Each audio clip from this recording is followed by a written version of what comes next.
This is, for the next session. Your presenters for this one will be Chandler Duncan, who was just talking, and Paul Bingham. This is the freight movements in the market session. And so I will go ahead and I can do introductions really quick if you want me to, Paul. Sure. I can go ahead and turn it over. So Paul Bingham is with IHS Market, a freight commodity data guru with the Riverports consulting team. He'll be joined by Chandler Duncan, who's the project manager for the Riverports consulting team. Chandler's with Metro Analytics. They will be discussing just some of the data and some of those items and some of the information that we'll be getting out of the TransSearch data and a number of other data sets, and how we'll be using some of the information, what it's going to tell us, and answer any general questions about the source and how it's delivered and where it originates from. So I will go ahead and turn it over to Paul. So if I think were you going to share, Paul, or was it Chandler? Yeah, I was trying to share my screen. Do you not see it yet? Not as of yet. Okay, then let me go back. I thought I had done the screen sharing here, Haley. You click the green button at the bottom where it says share screen, and then select your PowerPoint. All right. There you go. Does that work? Perfect. So, all right, very good.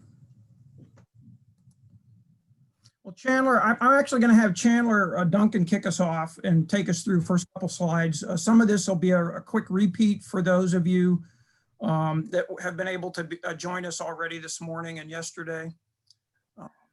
Okay. I'm going to take us through the presentation. All right. Thanks, Paul, and thanks everybody for being here. Can everybody hear me okay? I want to make sure my audio is still good. Yep. As David had introduced, I am the overarching project manager on the consulting team here, which sort of means that I'm somewhat of an air traffic controller. I get to see a lot of the working parts of everything that's happening here, and also am heading up the economics practice with Metro Analytics, and have had the opportunity to work with Paul and with the IHS folks on a lot of different engagements over many years. In fact, my first experience with it was not called IHS Market at the time, but my first experience with some of these data and models was in Kentucky back, well, it was a long time ago. It was 20 years ago when some of these data were actually being used in some of Kentucky's first forecasting models. So it's really exciting to be looking at this, and we've really enjoyed starting to bring this market intelligence and this market data into looking at Kentucky's Riverport economy. Speaking of the model, there's Scott. Hello, Scott. It was actually the travel demand model 20 years ago. I guess now it's how many years ago it was when we first started looking at some of these things. And so today's session is obviously about the current freight movements in the market, and this is something that when I was reading what the Riverport Association was looking for when this study came out, I immediately thought about IHS Market, and I thought about all of the different, how much more we can know now than we've been able to know in the past about the markets that move, about how commodities are moving by boat, who we're trading with, who our top trading partners are, and not only who they are, but where they are, how they're utilizing the different modes of transportation, understanding that our ports are just part of larger markets, understanding that that what we're realizing in our river ports, what we're realizing on our transportation networks, is always kind of a subset of a bigger picture. There's always a question of what are we doing relative to what could we be doing. And this is an opportunity for us to start looking at that. And for those of you who were at the kickoff yesterday, I think one of the things that today's session, this session in particular today, will set us up for is for a longer conversation that we're getting ready to enter into about once we understand how our world is working, it helps us to start thinking about how it can change and the role that we can have in that change. So we're hoping this is really going to be an interesting and fun session for everybody to look at what's happening with the Commonwealth and its trade and the Riverport economy, but also look at what each of these port economies that we've looked at, what they're doing, and kind of how they fit into that statewide picture. So we want to basically share that information, and then also for that to really facilitate some discussion about what that means. Now, after today's presentation and after the summit, there will be quite a bit of reporting of these data that'll be coming out, that'll be coming to the cabinet. And of course, that this is only the beginning. The source data that you're going to see summarized here actually is going to become available to the cabinet on an ongoing basis. It's going to be incorporated further into the models that the cabinet will be using in the future. And it will be supplemented by a number of different future scenarios that will be looked at the next summit. So this is the beginning of what I think is going to be a really great and interesting conversation. So I just kind of wanted to kind of open us up with that understanding of where we are. And I know that for a lot of people here, this is in many ways the heart and soul of what we're doing here, because this is really where we turn on the overhead light and hopefully get some real perspective on what our market looks like. So let's go ahead into the next slide. So before we go into the nitty gritty of what we see in our trade data, let's have a look at just kind of where we are in our summit process. All the sessions are being recorded. I know this for those of you who've been in other sessions, you've probably seen this. Sessions are being recorded. Everyone can participate via Zoom, video and audio. I see that there are some people who are already participating in the chat features, and you can raise hands, and most of the discussion will be following the presentation of the information. We're going to be sure to have room and time for that. I think many of y'all were at the opening session yesterday. We had the session on the state of the ports earlier today, which I know had a few surprises, but it sounds like it was still a pretty enlightening session about the infrastructure that we have with Kentucky and what we're working with. And so now we turn to the demand side of the equation, the current freight movement in the market. And this is opening us up to a longer term discussion we're going to have in months ahead. But even within the context of our summit, I think that this is going to set us up to understand what kind of market we're talking about even later today as we look at and start talking about economic development tomorrow when we start talking about funding and port interactions and logistics. So this is kind of where we're headed with the summit. And so this is a very important juncture that we're at today. Okay. This is Mike Onder. Hi, how you doing? I'm getting good. Yeah, if you could mute anyone who's not, yeah. So let's go ahead to the next slide. Just in the way of housekeeping, for those who have not been at these sessions before, and actually I guess that's kind of appropriate, and I guess Mike figured out, in the lower left-hand of your monitor, you should see a mute. Please do mute yourself if you're not speaking. That will make the clarity of the audio very clear for everyone. Generally, it's good to have your camera off if you're not talking or if you're not interacting, just to help with bandwidth for everyone. But you can use the camera on or off. You should see a camera on the lower left-hand part of your screen. And then also you should be able to see how many participants there are. If you click on the meeting chat, you can indicate questions or comments to the moderator through the chat window. You can also use reactions to raise or lower your hand, or to offer other feedback to the host, who will hopefully be able to respond. And then in the upper right, you can have the opportunity to select the speaker view. And those are just some ways that you can interact with the presenters as we're going through the course of the presentation. So with that said, I'm going to go ahead and let Paul start sharing a lot of the information that we have on the Commonwealth and all of its port economies.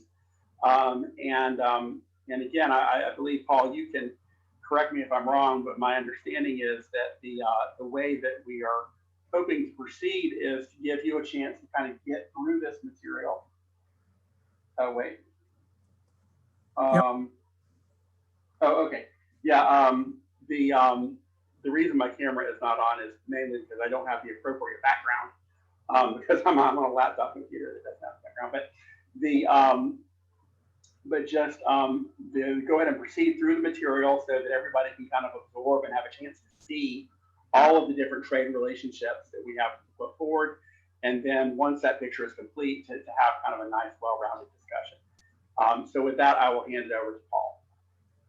Thank you very much, Chandler. Appreciate it. For many of you, this also builds off of some of the material that my colleague Ken Erickson from IHS Markit touched on in this morning's session that was port specific. Very much this is integrated with that. The port market profiles that were prepared for each of the ports in Kentucky were based on the information that I'm going to take us through now. And obviously that's been a point of discussion in some of the interviews and meetings already with each of the port communities. And then let me set the stage a little bit more for what we're doing in today's session as part of this first summit. This is the current freight movements in the market session. And the reason for that emphasis on current is that as part of the project, and in fact, an extremely important part of the project is a forward-looking examination analysis of the markets because the actions and the opportunity for the state are in the future. They're not today. And obviously in the middle of the pandemic, we don't want to plan for things exactly as they are today. But we can be informed a lot by understanding where we are currently in terms of the freight movement across all the dimensions of freight activity in the state. And not only in Kentucky, but also in the neighboring states. Again, the speakers you just heard from Chandler, I'm the only other speaker in this session. This is to be consistent on the format for those that will be looking at these slides subsequently after the summit, where each of the summit presentations has this same format. So let me start with the need that was identified going all the way back to those of you that put together the scope of work for the project. This is to quantify and demonstrate the current freight movements across dimensions that matter. So at the core, this is the port market hinterlands, the draw areas that Ken Erickson introduced this morning. I'm going to show those again as we go through each of the riverports in the state. And then ultimately for the economic development potential and the analysis in the forecast context, this is providing a preliminary assessment of potentially divertible freight to the Kentucky Riverports. This would be that freight which is not currently being handled through Kentucky Riverports that's already in the marketplace that potentially could be under certain conditions or scenarios in the future. The primary information source that we're using for this, we're providing from IHS Markit, which is our very well-established commercial multimodal commodity flow database called TransSearch. It's been used in state and metropolitan and even national level planning in the public sector for many years and for decades actually in the private sector.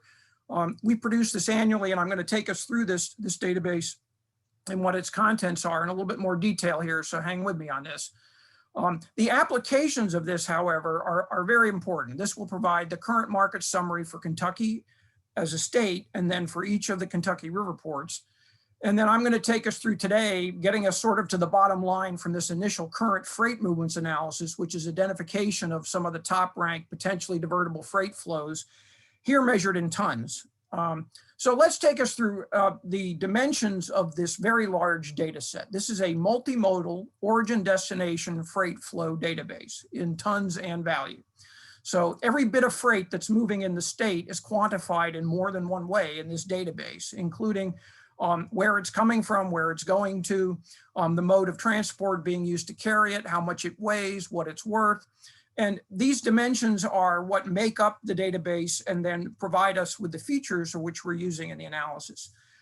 For the current flows, we're starting with our most comprehensive base year data, which is for the calendar year 2018. When we started this project earlier this year, our most complete data set that we had, the most recent, was 2018.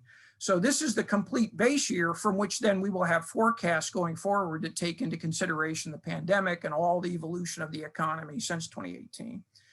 So TransSearch is going to enable us to provide location-specific freight flow analysis and be used in the dimensions in this project of transportation and market planning. And I should add for economic development assessments as well.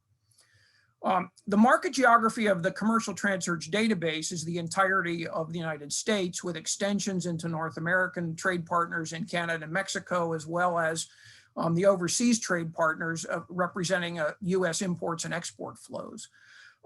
Now, for this particular project, we have prepared a customized version of this data set, which is the state of Kentucky and then neighboring state and river adjacent Riverport market counties. That means we're trying to capture the relevant geography of freight flows at an adequate level of geographic detail so that we can track through the TransSearch data how the goods are moving modally today, and then how they will be forecast to move under different scenarios in the future.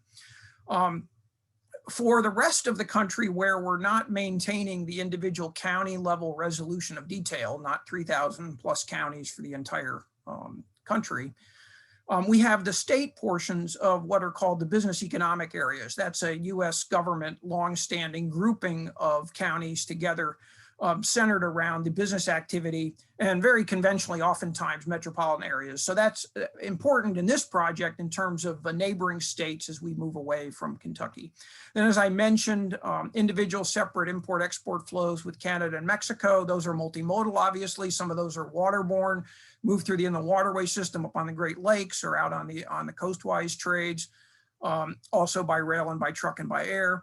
And then overseas imports and exports to capture the entirety of US trade, including that which originates or is ultimately destined for Kentucky, potentially as a market for service by Kentucky Riverports through multimodal, intermodal freight handling. Now, in this database, I've mentioned it's multimodal. Well, specifically, what does that mean? In terms of the US domestic flows, so those freight flows that have an origin or destination within the US, that includes the waterborne commerce. And then rail split into carload traffic, which sometimes is referred to the merchandise traffic of the business lines of the railroads. And then rail intermodal. So that's the container or trailer on flat car movements of freight on rail, but also connected to trucks and potentially barge or even river containerized specialized vessels. And then in trucking, we've split up the freight into three categories. And those are the conventional business line segments of the national trucking industry, which is the truckload business, the less than truckload, which together are both the for-hire trucking sector, and then private trucking. So that's the operations like Walmart and others and grocery store chains that operate their own large truck fleets. So not so much for hire, but focused on moving their own company's products. And they're not so much classified even being in the trucking business. And then lastly, we have air, how to capture air cargo where that matters. Perhaps not so much for direct diversion to barge, but it has an influence on freight hubs and freight centric economic development of freight within the country, and therefore it's important to include that. The commodity classifications are in detail. We have about 400 four-digit level categories. This uses the standard transportation commodity classification, which is the standard that is used by the Surface Transportation Board and the US rail industry for railroad commodities. And we apply those across all modes of transport, mapping into that same classification from many, many other data sources that provide commodity detail with other classifications, and also mapping into industry classifications, which I'll talk about a little bit more subsequently. On the international trade side, we have import and export trade flows indicated with a flag for individual movements on the inland portion. So we have an idea of, obviously Kentucky is not a border state, and yet international trade is of tremendous importance to the freight movements and the demand on the freight system in Kentucky. The import and export flows are indicated with a flag in the database. That's all across the same dimensions of mode and by commodity and the same geography. We also indicate the domestic only moves so that we can tell the difference between an import and export flows and the majority of flows, which are actually domestic. And we also are able to identify separately the Canada and Mexico trade flows. And that's important because they have different modal characteristics, different shipping characteristics, and provide different opportunities to Kentucky in terms of the potential from the data. Now, the freight volumes themselves, the standard used here is the volume in net short tons. So we use the same short tonnage measure that's used by the US freight transportation industry to measure the weight that's moving through their system. We also provide equipment unit volumes for the truck and the rail modes.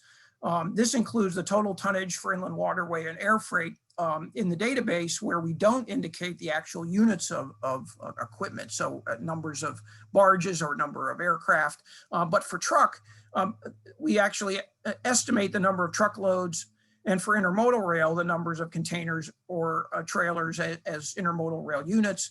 And then similarly, the carloads for non-intermodal rail. And then along with the volumes of freight, we actually have the dollar value of commodities shipped. In some cases, this is an estimate from the commodity and the movement and the mode and the shipment size. In other cases, it's directly reported and captured in the database. And this is very important as we get into economic development, as we look at the translation of the dollar value of sales and other economic activity, which is denominated in terms of the statistics in value terms rather than in weight or volume terms. Now, lastly, there's one other data source that we are using that is separate from the TransSearch data. And I'm not going to dwell on it a lot today in terms of taking you through the results or the graphical information, but to be able to translate our freight flows, we have our freight generator database, which is a database of freight generating and consuming business establishments that is used typically for client prospecting or market analysis. This is essentially sort of the phone book, except that it is included not just the business name and addresses and the contacts, but estimated freight flows. And for this data set for Kentucky, that includes over 7,200 shipping and receiving businesses. The data elements include the geographic location, which can be used in GIS mapping and analysis, which we will be doing subsequently. Also for use in mapping the freight flow data to transportation demand modeling. This database also includes the industry and commodity identification, just as I had referred to the standard transportation commodity classification, and then estimates of the commodity volumes for each of these freight generators. So this is business level freight activity that is geolocated and therefore able to be analyzed on the network. We also have other characteristics for those businesses from the source data, which includes employment and production and output measures and dollar value. And then a business contact information, which we are sure will be useful subsequently for the economic development applications of this data set. So with that, let me take a sort of a top level view and let's look at this big table of current Kentucky freight movements. And I apologize for the noise in the background here in California where I am today. We still are not quite into winter yet, so we have some gardening activity going on. So this table provides each of the major modes and the submodes and then measurements in tons and value. The air mode you can see has very little in terms of the tonnage as you would expect in the state, but not insubstantial, especially with UPS World Hub in Louisville and the activity in Northern Kentucky near Cincinnati, some major, very major movements of air cargo to and through the state. And then we look to the rail total, where the tonnage is significant, almost as large as the total for truck at 177 million. In value terms, it's the single largest category, rail actually carrying more in value than the total movements by truck, as a reflection of some of the cargo that's moving in rail carload and rail intermodal. And then in truck, the total tonnage of almost 200 million tons is split heavily into truckload, and then private trucking is secondary in terms of the tonnage value and the dollar value, with the LTL trucking, which provides quite a bit of activity, much smaller in terms of the actual total tonnage that's moved and the value. As we get into a forecast context, we may see those shares shift a bit as LTL has grown tremendously on the backs of e-commerce growth, especially this year. Then lastly, in terms of the modes, we have the existing water transport for the state of Kentucky with 89 million tons and $18 billion in value. Obviously, you can see that in the relationship between tons and value are such that water has lower unit value cargo, as you well understand from the traditional successive use of relatively low unit value and heavyweight bulk commodities that move in water, and yet very substantial in terms of the importance of tonnage movements on water that otherwise would be demand on the other modal freight network, which would add significantly to the burden on Kentucky if indeed that were not able to be available and the inland waterways were not able to be serving the state economy. If we looked at in share terms, in tonnage, it's very easy to see here the very large shares that are maintained by rail carload and at 37%, truckload at 27%, both exceeding private trucking and water, which are the next in category. And you can see that little sliver of top at air, which is rounding to zero, as we saw just in terms of the total tonnage. This provides some context in terms of the opportunity for divertible freight and where we should pay most attention in terms of what freight today is not moving on the waterways, and look into each of these modal categories to understand where the potential for diversion could be. However, having said that, that does not mean that there aren't niches available even in rail intermodal or truck LTL categories where barge service could potentially play a role. So we intend to include every element of modal movements, no matter their share, in terms of the assessment of potential on a commodity and other geography and other dimension basis. We shift to value terms, suddenly air jumps from being almost negligible to 21%, very substantial in terms of the value to the economy and the value of those goods that move. But rail carload is still the largest, with rail truckload second. This indicates, in terms of an importance to the economy and the value to the businesses and the residents in the state, perhaps more how they oftentimes think of freight, which is what is that inventory cost, or what does it cost to purchase that in dollar terms? What is the value of production of that freight activity, rather than just looking at it in weight? So let's start to turn to the individual ports and try to take us through what's the focus of the Kentucky Riverports. This is the full set of the 11 existing and developing ports that Ken has taken us through this morning. Similarly placed on the map with this very magnified and highlighted Ohio and Mississippi river system. And then overlaid here just with the class 1 rail network. We could add the highway network to complete sort of the freight modal view, but to show this sort of heart of the United States, this location in the middle of the eastern portion of the country, in the whole continent, and therefore its locations on the freight network and the potential to improve and to capture more economic activity that moves through, on and by, and in and out of this market network. So moving from that, I'm going to shift back to bring back a slide for those of you that were on Ken's session this morning. This is the same Kentucky Riverport market hinterland we saw this morning. This is a slide that includes, excuse me for the interruption. This includes the same aggregation of each of the port market draw areas for each of the 11 ports. And you can see that this highlighted port hinterland area extends cross river into all these surrounding neighboring states that can be served, and in many cases are integrated into the economic geography of Kentucky, including those in Illinois, Indiana, Missouri, Ohio, Tennessee, and West Virginia.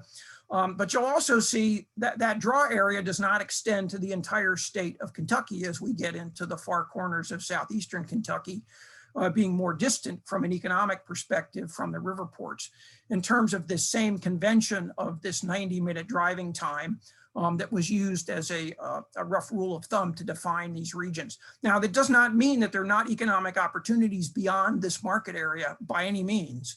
And we have the full set of Transurge data to be able to analyze the freight flows beyond these points. But it's also important for us to be able to draw the line and focus our attention onto where we have the greatest opportunity for economic development and for diversion of modal activity to the Kentucky Riverports. And this is our best attempt to try to capture that. So then now subsequently, I'm going to take us through each of the 11 Riverports and talk about for each of each individual port's market area, the results that we have from our analysis of the Transearch data at the high level. You'll also note, and this last point on here is very important, that these markets reach and the freight flows can and do overlap. So there is competition between the river ports in Kentucky and competition with other river ports up and down in the neighboring states on the river system. And that's reflected in our attempt to quantify the current freight flows for each of the river ports, to not exclude or try to pick and choose to which port a particular freight flow could go if it's in market geography where, for a very particular reason, one port may be more suitable or attractive to a shipper or to a receiver than another port. And therefore, at this stage of the market analysis, make no attempt to try to pick and choose between which Kentucky river port any particular flow would assign. But that also implies then implicitly, as we go through these ports, they're not additive because there's double counting. There are potential flows that can go to more than one Kentucky river port, and that's reflected in the data that we'll see. So let's start. These are going in alphabetical order. I'm not sticking to the same order of the developed port and then the developing ports that Ken went through this morning to show complete neutrality here. We're just going in alphabetical order.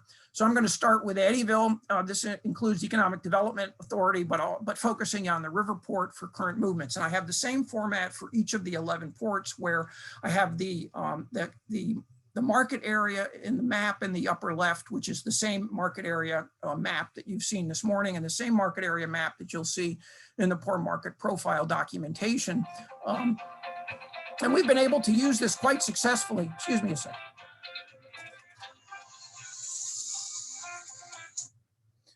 We've been able to use this quite successfully to be able to analyze, also looking down to the transportation connectivity for each of these ports that has been done by QK4, that's also included in the port market profile analysis. The purpose of today's webinar is to focus on the freight movements, not the underlying infrastructure, however.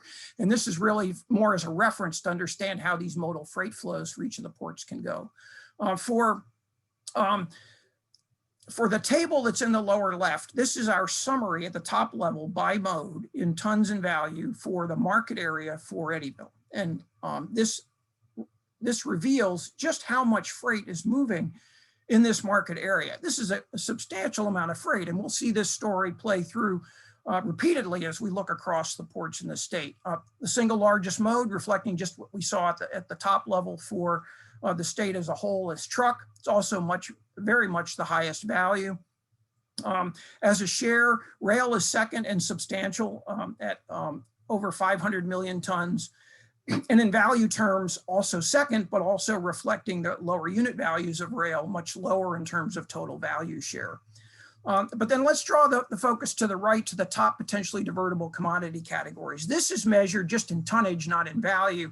If we think of first, when we're thinking of potential freight movements to the inland waterways, it's most likely that the first shippers that would consider this are those that are today moving by another mode of transport than the waterways, or not using the Kentucky river ports to move the commodities that are measured in tonnage terms. And you can see in this graph, this is ranked ordered where the largest volume is actually at the bottom. We have miscellaneous coal or petroleum products. That's sort of an aggregate category, but obviously reflects some of the coal movements that are still substantial and residual in 2018. Even if they're in a long-term decline, it's not completely gone away as an extremely important existing volume of business, and not going away in a year either, such that that's part of our potentially divertible commodity category consideration for the medium to near term in terms of what might be possible to be handled by Kentucky Riverports. For Eddyville, grain is second and very substantial at almost 700,000 tons in 2018, and then followed by plastic matter and synthetic fibers, and then broken stone, some more of the chemical categories, and then down to gypsum products and lumber, dimension stock, and chemical preparations. This is also evidence of some of the commodity level detail where we have different categories for some of these, such as the inorganic versus organic industrial chemicals, that helps us focus more closely in on the potential for economic development tied to these different categories of commodities that are produced and consumed in some cases by different businesses, even if they're both classified at a higher level in a similar industry category. We move to green up Boyd County. This region shows a lower volume than we saw for Eddyville, and yet still substantial truck movements of over 334 million tons in 2018. That's by far the largest share of the total for this market hinterland. Similarly, in value terms, very strongly dominated by the truck flows in the region. If we look at the potentially divertible commodities, here, rather than looking at coal, the highest category here is actually the primary iron and steel products. So here we've shifted into the manufactured rather than resource extractive commodity volumes at other 450,000 tons in 2018, moving through this market area. Then that liquefied gases, coal, petroleum category is next. That's a category I'm sure we'll be talking about more in the forecast context during the project as that's grown in the state and in the neighboring states. And then grains, as we'd mentioned, is frequently going to show up as potential for the Kentucky Riverports. And then the chemicals, the plastics, and here petroleum refining products. Also, the category showing up is the oil seeds, nuts and category. And then the crude products of coal, gas, and petroleum still showing up at over 100,000 tons already in 2018 before we get into the forecast period. Henderson County Riverport Authority, the market draw area here is also dominated by truck. However, it's a lot closer in terms of the rail volumes. They're almost split equal in tonnage terms in 2018 in this market area.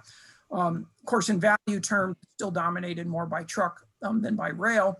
And the totals, as we look at going forwards from the totally potential divertible commodity categories, there's substantial tonnage Henderson County, and especially in this very large category, the primary iron and steel products. Again, looking at that is almost 2 million tons moving in 2018. Grain is the second category in this market area, followed by the plastics and chemicals, and on down. And with the oil seeds as the smallest of this top ranked categories, we have the full set of commodities ranked as we dig down further into the data, but we tried to cut it off. It's sort of what's relevant to see on one screen to focus in for each port and the top level results of the current commodity movements right now.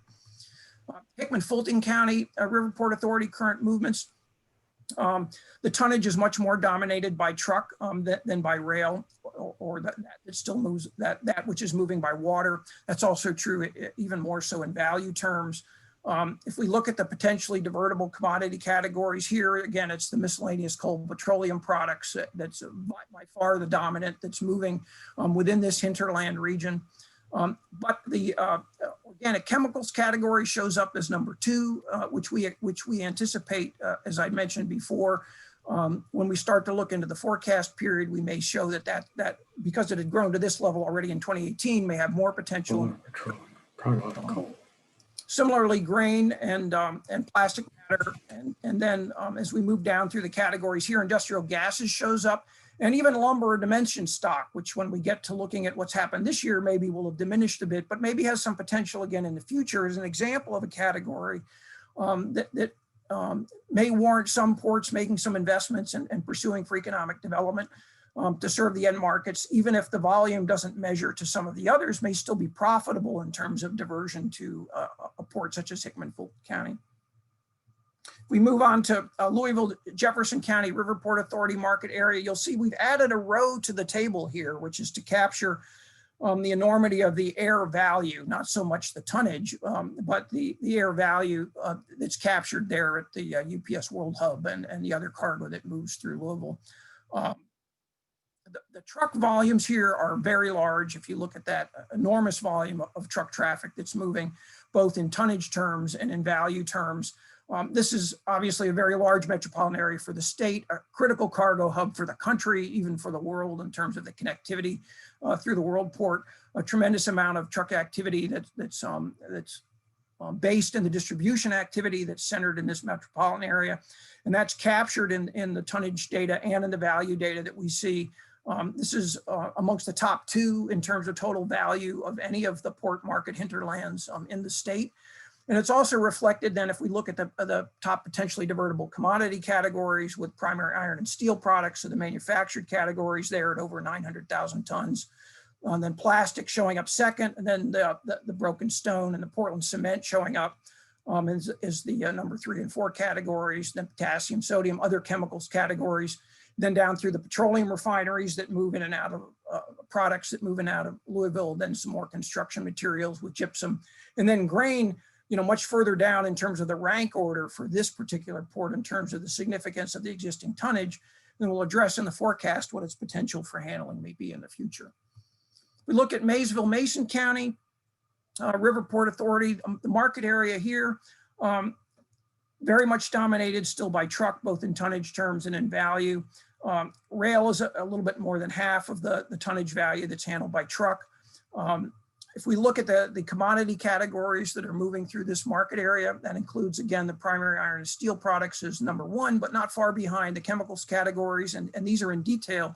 We add the chemicals categories together, they'd be actually much larger in terms of the rank order. But showing up here also is the soybeans, the oil seeds, and nuts are showing up. And again, the liquefied gases, coal petroleum category is already showing up in 2018 here with potential for further diversion as we go forwards. And other categories down, and as Ken mentioned this morning, in this particular market area, fertilizers shows up as not insignificant. And that's also relevant in terms of some of the agricultural support handling roles that the Riverports can handle. And we're going to be looking at that, obviously, in terms of the forecasts going forward as we get further into the project. For Meade County Riverport Authority market area, very much dominated by truck, over 827 million total tonnage moving in 2018 through this market area. That's the majority of that total, with rail, less than half of that. Value terms even more dominated by truck, as one would expect. Potentially divertible commodity categories here again reflect some of the economic activity within the region of the primary iron and steel products. And then the construction related activity tied to Portland cement, broken stone, and riprap. And then the plastics category actually almost as much as that. And then some of the chemicals categories and petroleum refineries, and then grain and lime plaster are showing up also here. I think in one of the few market areas where that made the list, reflecting some of the other economic activity in this market area. We move to the Northern Kentucky Port Authority. This developing port reflects the Cincinnati market with very large and significant movements by truck. Actually, the highest value, if we look at across the commodity value moving, as we're painfully aware right now with our bridge capacity issues getting in and out of Ohio, this is quite an issue for the nation, not just for Kentucky, but also provides some opportunity. There's substantial rail tonnage and value moving here as well. The primary iron steel products show up tremendously here, and then the chemicals and some of those other categories that I'd mentioned before. This is an example of a developing port region where there may be potential for diversion to try to handle some of the pressures on freight movements in the other modes and on the network, which obviously has become, with our incident last week with the fire, a bridge fire, something where the reliability and the links to the inland waterways are not insignificant, where you actually had to shut down river traffic briefly. That's where the interactions that perhaps are not always perceived and the interdependencies between freight infrastructure suddenly becomes very important to the state. And no better example of that, unfortunately, than what we're seeing there right now.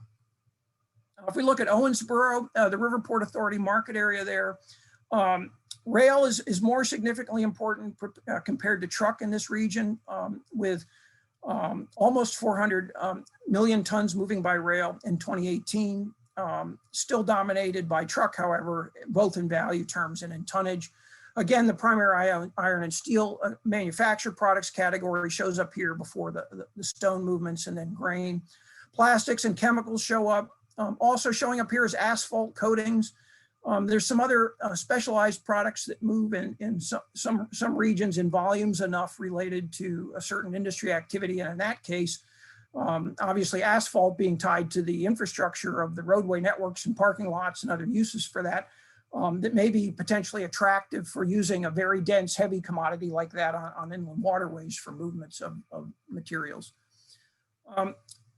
Moving through here to Paducah, McCracken County Riverport Authority. Paducah, as you know, is already a leading inland waterway port serving the nation with a key collection of industry activities. From how we define the market, however, on the market area, it's one where we're still focused on truck primarily with rail behind it in terms of total tonnage. And this is focusing in on the tonnage that's originating or destined within this market area, such that we see the importance of truck. Very substantial movements, quite high value in terms of what moves through this portion of the market area. And as we look at the totally potentially divertible commodity categories, again, for Paducah, we again see the coal and miscellaneous petroleum products category showing up at over 1.5 million tons in 2018, followed by the plastic matter, synthetic fibers, and grains at much lower volumes, still substantial tonnage, however, before potassium, sodium compounds, and the broken stone, the other chemicals. Lumber showing up here, not even ranked last within this top category, substantial handling of lumber and potential for the future before some of the other chemicals and building products. And then finally, our West Kentucky Regional Riverport Authority. This is a developing area where we looked at the market area extending on over into Missouri. This has some potential for traffic that's not currently captured by the economy of Kentucky, but might in the future. And that includes truck movements that are not insubstantial of 581 million tonnage in 2018, moving through this entire market area. As this reaches down into Tennessee and some of the flows that parallel the Mississippi River, somewhat different economic geography than we see for most of the other ports that are on the Ohio. The rail volumes are not quite as substantial, but in value terms, they're not insignificant. There's quite a bit of rail traffic that's moving, especially north-south through this region. And there may be some potential for a support and diversion of capture, not just of the truck commodities, but rail for this type of a market area. Again, in terms of potentially divertible commodities here, wrapping up, the coal and petroleum products are by far the largest.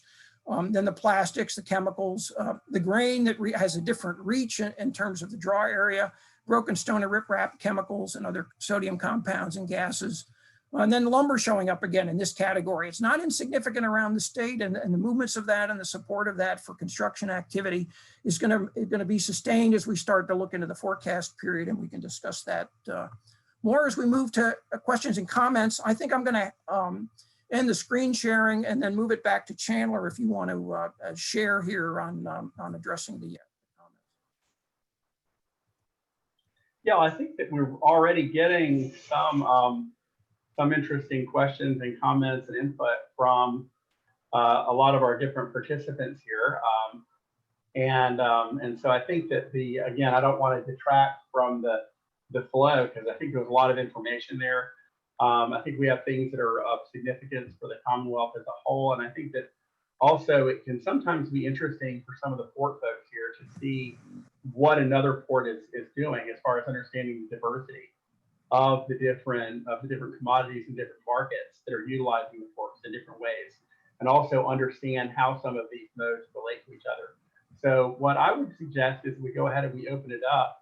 I think that we could certainly frame some discussion questions, but I know that the chat window is already getting fairly active.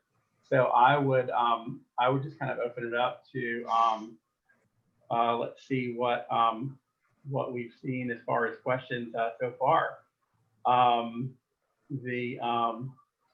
Just kind of looking at the one of the questions was for water tonnage breakdown between intermodal and bulk was the question.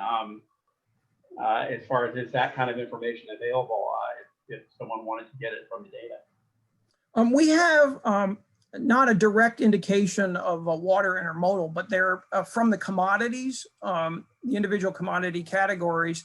It may be possible to derive what is most likely to be moving on an intermodal movement. There is not much intermodal volume that is moving by water, but it does occur, and there's potential in the future for that. Obviously, we're going to talk about in a future context as some private sector initiatives are underway that would serve the lower Mississippi and maybe up into the Ohio, including Kentucky directly with some dedicated intermodal movements.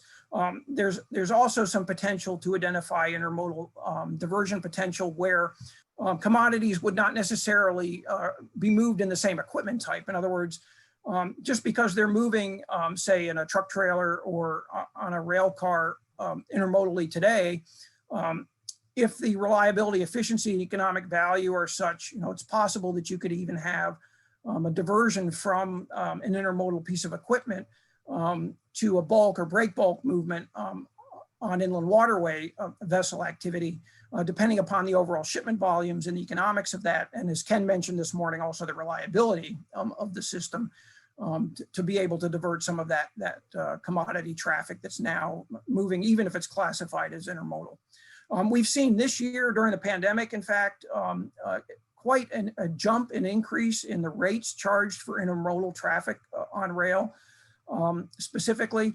And you've got shippers looking at new alternatives that perhaps they've not always considered in the past. In some cases, the most simple answer has been they've gone back to truck, but that's not inexpensive either. So you've got potentially some shippers now maybe looking a little broader than they had prior to the pandemic for, well, what could we do to change our supply chain operations and our logistics in terms of mode choice and shipper connectivity to maybe be more efficient, as long as that reliability and the rate equation works out. So I think in the forecast context, that's one of the lessons we're going to learn from the pandemic, is that perhaps the conventional thoughts about, well, what commodities move over which distances by which mode, maybe there'll be a little bit more flexibility in that than we saw before the pandemic, given what's happened to some shippers with the huge swings in demand that we've seen this year that are so unprecedented.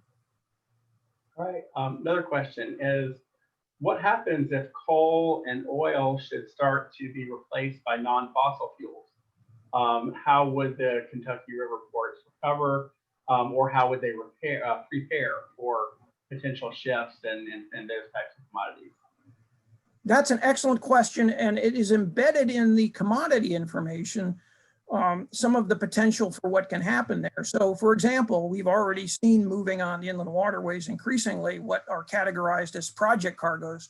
Those show up in the database in terms of the commodity classifications under manufactured products that show up. So when you move, say, something like a windmill blade that's extremely long, very difficult to move by rail or by truck, those are natural pieces of infrastructure that serve alternative energy production sites and manufacturing that is amenable to movement on the inland waterways. Perhaps not so much in terms of tonnage volume, but very high value and perhaps very highly rated in terms of the ability to absorb and pay for shipping of that very specialized type of equipment. Similarly, there's some other alternative fuels, and I would count in that the likely continued growth of natural gas. And obviously you think of that as moving by pipeline, but in fact, from a trade perspective, that can't move by pipeline to an overseas customer. It moves in liquefied form. And we're seeing that some of there's innovation and development in actually also having vessels and other transportation equipment be fueled, as opposed to by, say, diesel or by motor gasoline, by a gas in some form, liquefied or compressed, that may actually provide opportunities for those ports able to handle those alternative fuels from the perspective of traditional diesel or motor gasoline fuels that have been moved in the past, and as a substitute for the coal volumes that are still forecast to be going away. No question, parts of Kentucky remains challenged with a long-term downtrend in coal. I would add one qualifying footnote to that, though, that we've seen in the data, which is there is some metallurgical coal that moves into the steel industry that is not tied so readily to the more immediate long-term decline in thermal coal. And that has some more resiliency behind it and potential for handling that is different than the traditional thermal coals coming out of Appalachia that have been the big volumes from history. Okay. For those who aren't monitoring the chat window, just a public service announcement. There was a question about the availability of the presentations after the summit, and they will all be available from the website for anyone who is interested in seeing or sharing this information later. There was a data question about the ability to drill down to see who is shipping steel near one of the ports, and I believe that gets into the freight locator data resource. And I think you can probably briefly answer that. It might be worthwhile at some point for us just to have a session on the data resources that are being turned over, just so that people can become familiar with them. I know there's a whole body of information about that. Yeah, Chandler, that's an excellent point. I didn't dwell on that for this particular sort of flow movement perspective, but There's this database of over 7,200 individual business establishments. This isn't at the company level. This is the actual physical location where each company can have more than one, and in some cases have many dozens of locations in and around Kentucky, with estimates of their output and the freight generation from that location. That provides linkages, for example, to, because each of those locations is coded with a primary and secondary industry classification, which we then bridge over to commodity classifications. We didn't really have time today to go into that in much detail, but it provides a very rich source of understanding potential customers or potential suppliers of different types of commodities, and a way to look at what's moving today by a mode that perhaps has nothing to do with a waterway, but you can geolocate on a map specifically where that business establishment is, and then know, because of the value of its output, that it's moving by rail or by truck, and identify them as potentially divertible. That's fully intended to be used in the further analysis for economic development potential, and also for some of the mapping we're going to be doing as we start to look from, say, an industry cluster perspective from a forecast as we move into later stages of the study. And I know that this is something that might come up again when we talk economic development, because it isn't within the current study. I know the topic has come up before, but one of the things that we may want to talk about as we come away from the summit, and people are interested, please let us know, is we may want to work with the Riverport Association and others about, how interested are people in being able to access and mine this information after the study is done? Because obviously every possible query can't show up in a slide presentation or even a report, and there's certainly a lot of data there that is beyond what would ever be shown in a single presentation. I'm looking at the time here. I don't think we're going to have time to get through all the questions, but we can come back and afterwards as a follow-up to today's session. We'll attempt to address the other questions in the chat box. Haley, I believe we're ability to capture that, correct?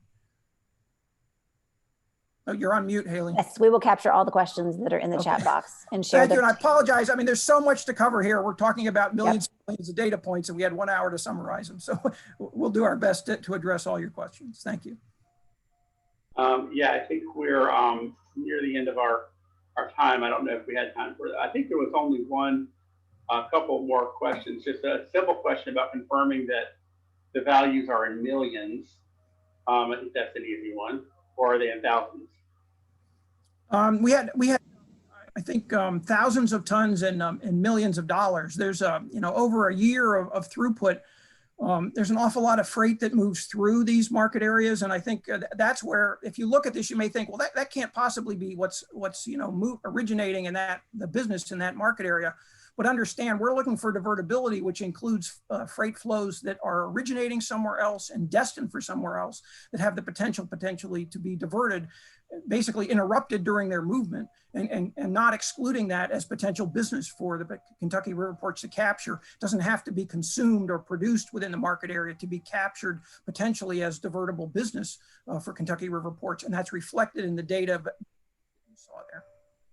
Okay, for those who have time, I just found out we do have the room for 10 more minutes. And if you have a minute, Paul, I do think that there is just one more question that I think is fairly substantive, which is there was a question regarding the slides looking at NKY Port Authority listed on the slide with air cargo in Louisville. And not examining freight movements and NKY without including air due to DHL's North American Global Hub and Amazon's Air Prime Hub. Just wanting to know, what is really included in the air cargo information, and how are some of those significant locations being addressed? That's an excellent and important question, and I want to clarify very clearly.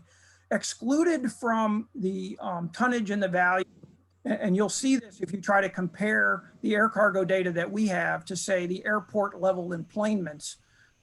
We only have a subset of the total that's handled. And the reason for that is on the pure hub activity, where the cargo is coming in for a flight line and then going out on another aircraft the same, basically within a shift. That has economic value in terms of the service provided. But in terms of divertibility to a riverport, probably next to zero. So we have excluded the pure sort of inter-tarmac air transshipment activity, which is enormous at both what's going on in northern Cincinnati and Louisville in terms of Amazon and UPS, to try to focus in on what's not insignificant in terms of a lot of cargo that's being trucked to and from those airports for air cargo transport, but we're only focusing on that. So if you think of all of the air cargo that we have in the database, it's actually a truck air move in and out of a Kentucky facility rather than that air cargo, which is just passing through those two hubs, for which it's unlikely that we're going to see diversion onto the network by something that we can do out of this study.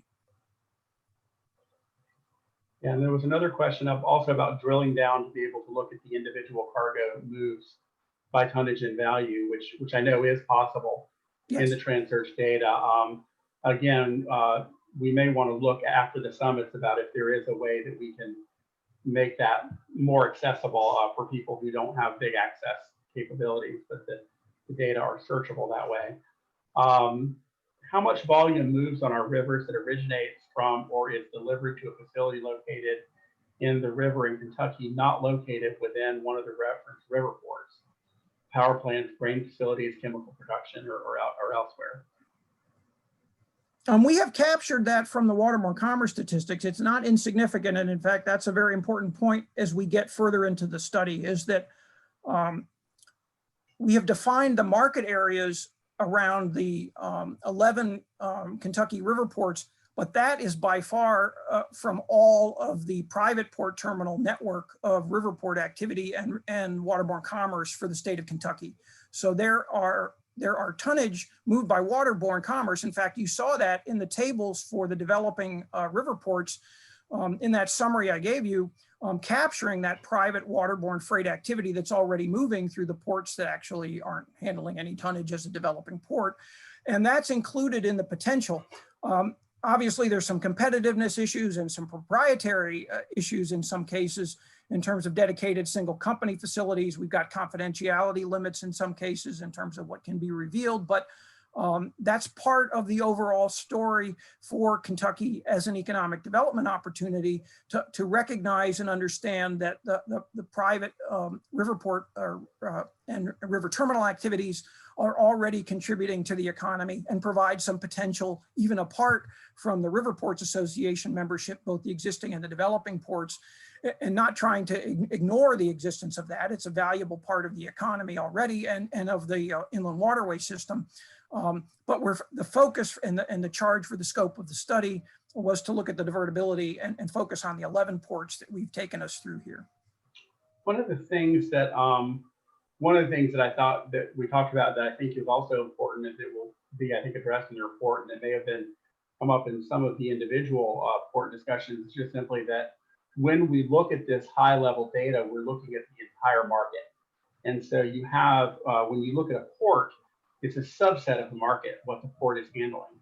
And I think that the port site visit write-ups and discussions will be talking about the roles that the ports are currently playing within these markets. And as we look forward, we'll be looking more about how the ports relate to those larger market dynamics. Question was, can the study be broken down to U.S. Gulf commodities? There was an observation that it looked like most of the truck and rail was coming off the East Coast. It seemed like that information is available in the TransSearch data, even though I don't know that it's been reported out separately that way necessarily in any other reports. Oh, Paul, I think you're muted. Oh, sorry about that. I was muted for a second. Yes, that's in the database. And even though it's not at the county level, we actually maintain the river bordering, river adjacent counties for the lower Miss, and in fact, the entire Mississippi River system. But even beyond the riverfront county terminal facilities directly, we have the full business economic area level geography, so that those flows to and from the Gulf Coast states by mode, by commodity, flagged for imports and exports and so forth, are all there. So, even flows that go through the 10 Tom and through Mobile, for example, all of that information is actually in the TransSearch database. And sometimes in our sort of quick overview, that gets lost in the details. But there's actually a tremendously rich set of origin destination flows showing the commodity movements into and out of Kentucky with their ultimate origin destinations, whether they're a domestic move or a move for an import or export that cross through a gateway port, say on the Gulf, as well as the East Coast, or even on the West Coast, or even the Great Lakes, through which some of the Kentucky cargoes move. That may be something that when we get into the final reporting, may be a way that we can package things near the end, even though it is not something we have right now. The data can support that type of analysis. Sounds like. Okay, and then I think we only have time for one more, and that was an observation pointing out the thoughts about the divertible tonnages. How can you estimate disrupting an existing freight flow to divert through a port? What value are you adding to the trip to make it worthwhile to disrupt an existing flow? Yeah, that's a good question. We sort of embedded that assumption. We had to make assumptions about potential modal competition, and we did that using a freight network that's multimodal from Oak Ridge National Labs that's used commonly in freight analysis nationally, with an impedance applied to what would it take to divert cargo potentially. And we did that by looking at first a set of commodities for the entirety of the Mississippi River system with a threshold of, I think, 500,000 tons minimum in 2018 moving on the inland waterways, not particular to Kentucky, but just saying, are those commodities such that are handled typically by barge in volumes at some threshold level? And then we looked at the rail and the truck network using that Oak Ridge network in terms of units of drive time, and that market hinterland that you saw, this sort of 90-minute convention. It's not quite that in terms of how it works in the flow model, but essentially penalizing the distance of how the crow flies to allow for how the freight could actually move in trucks on the truck network or on the rail network in competition based on the ultimate origin destination. So we looked at destinations that were reachable, including all of those counties that have terminals on the ports up and down the Mississippi, and reachable elsewhere via inland waterways by rail and by truck. And then with those impedances applied, looked at what might be divertible subject to that threshold for that set of commodities. So this methodology will be written up and included in the final report. We've already got the description of this. There's actually some more nuance to that in terms of how to make it work to allow for, say, loading time and some other delay issues for how trucks can be handled or rail can be handled. But the attempt was to mimic the actual market realities. If you were a shipper, what would you look at in terms of the decision on a mode diversion choice, in terms of what that would mean for you operationally, in terms of switching from rail or truck or some combination to the inland waterway service. All right. Well, thank you, everybody, for all those great questions and all the great participation. Thank you, Paul, for Thank you all very much. participating. And again, this entire presentation recording will be available to everyone. We're very interested in feedback people have, and hopefully people have been able to absorb as much of this information as possible, because obviously there's a lot of the substance of what we're here for has to do with these market dynamics. This is going to inform the rest of what we do through the summit and also through the rest of the project. And really, as we look at the future for the Commonwealth and its support system. So I just want to thank everybody for participating, and hope that people will continue to participate in the rest of our activities throughout the summit. Didn't know, David, if you had anything else to add, or anyone else had anything else to add as we close. Thank you, everybody, for participating. We will see you at the next session, which is economic development. That starts at 3 p.m. Eastern. So thank you, Paul. Thank you, Chandler. And thank you, everyone, for participating. Thank you, everybody. Thanks.